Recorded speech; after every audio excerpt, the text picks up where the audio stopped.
Good afternoon. Thank you all for coming. And I think if I interpreted Benjamin's comments correctly, he said the one thing he likes in the financial markets is US dollar cash. And I tend to agree with that. And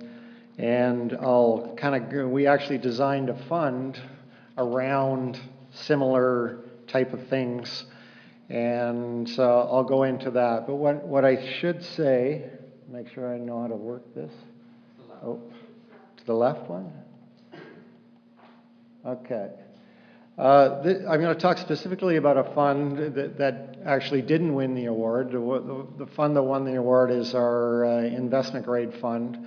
And we'll go into this particular fixed fund because I think it's very timely in where we are in the economic cycle.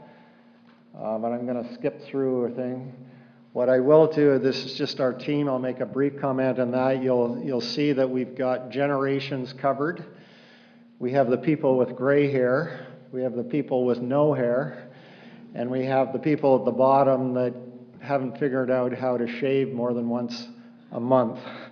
So maybe the solution to that is that you probably should short Gillette or something.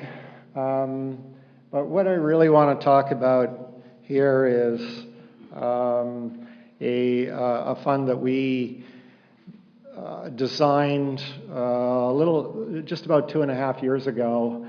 And one of the things that I like to do is go to our largest pension funds and family offices and people who are stewarding large pools of capital at the end of every year, and I ask them what's their largest problem. And interestingly enough, for the last 3 years, I've got the exact same answer from every single person I answer. They go, we don't know what to do with fixed income. Rates are at zero. They can only go up. And if they go up enough, they'll kill the stock market, and my diversification strategy won't work because stocks and bonds will go down together. So I'm really worried about fixed income.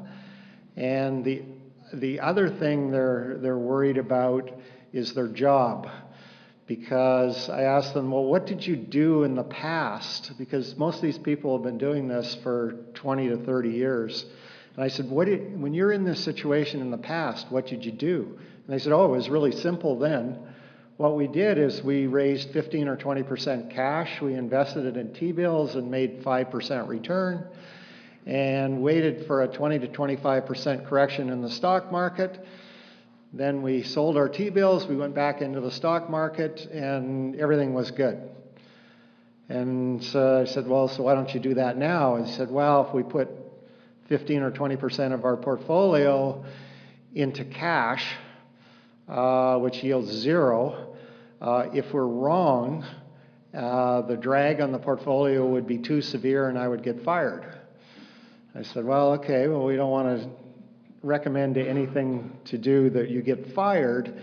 So that made me, when I consistently heard this story, we sat down and said, okay, what we really need to do is find a strategy that provides enough yield that people are comfortable selling higher volatility assets and moving into it, and that yield that I kind of made up was around 4%.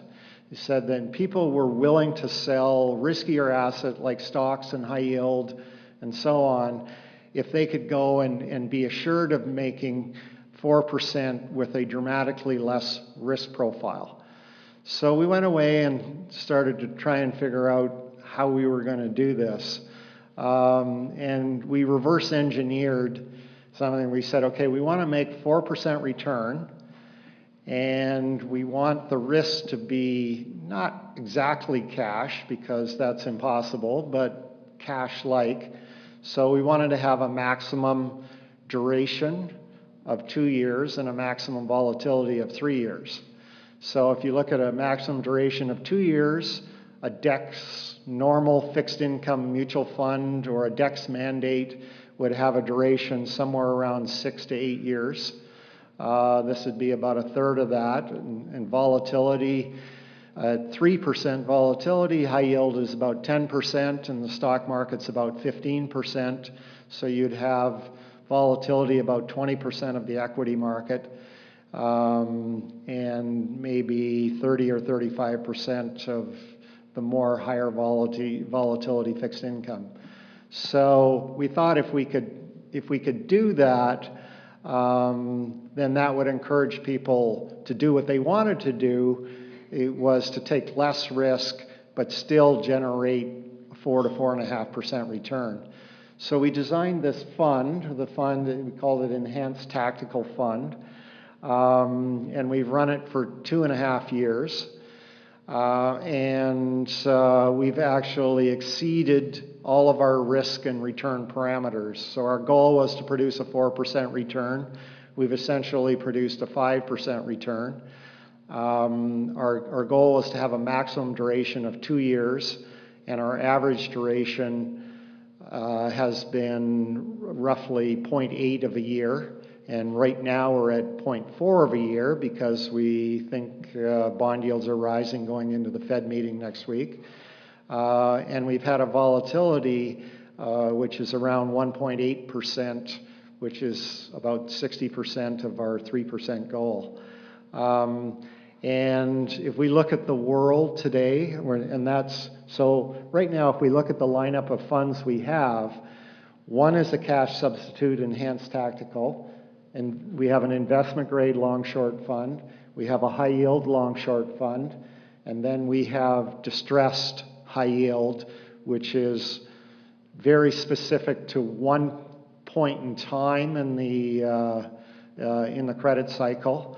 Last year we did energy because energy was very, very cheap. This year we're looking at healthcare as a distressed opportunity, and probably next year US retail is going to be the distressed opportunity. But distressed is very specific to where we are in the credit cycle. And we think we're very late in the credit cycle. I mean, if you look at the world, we're 8 years into a cycle that averages 6.5. Is this cycle is supposed to be longer because of central bank activities? Yes. The Fed is raising rates like they mean it this year. They said they were going to raise rates 4 to 5 times last year, and they managed to get one in December. This year they say 3 times, and we take them at their word. We think they're going to do it 3 times. So they're actually getting to the point where they can raise rates. The implications of that for the US dollar and the economy are very uncertain, as Benjamin talked about. We're not super bearish on markets.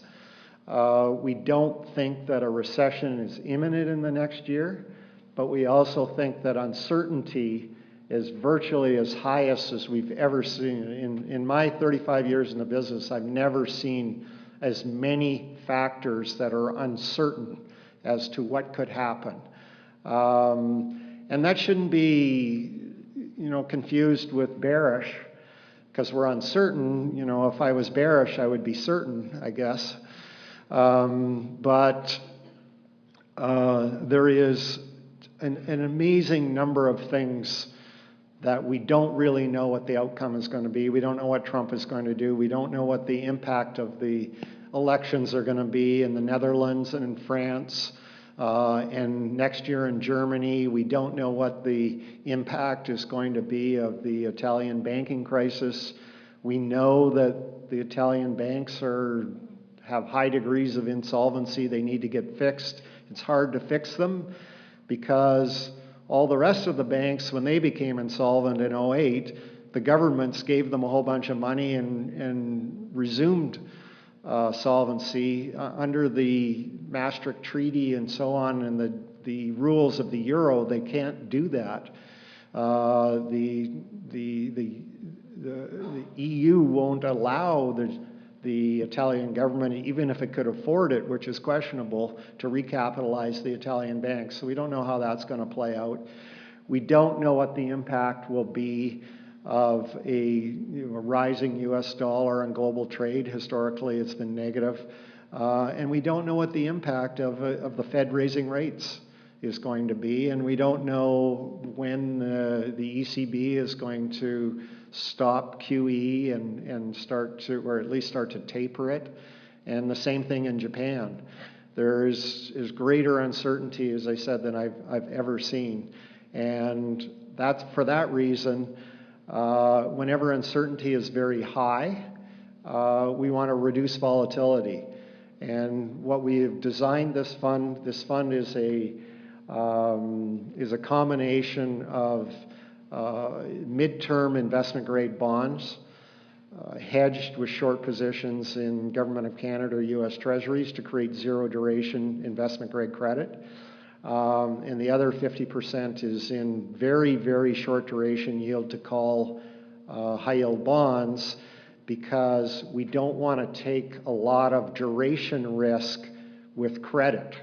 What a lot of people have done, they said, okay, interest rates are going to rise, and therefore we want to exchange duration or interest rate risk for credit risk.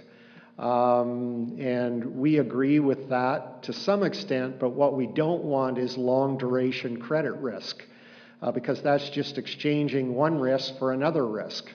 And if we suddenly had a recession,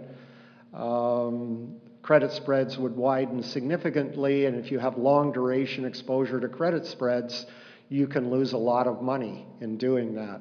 So what we wanted to do is both reduce duration, and we've reduced that, as I said, to under 1 year, but our spread duration or our exposure to credit spreads is also very, very short duration. In the high yield area where credit risk is higher, in the investment grade area where credit risk is lower, we're willing to take a little more.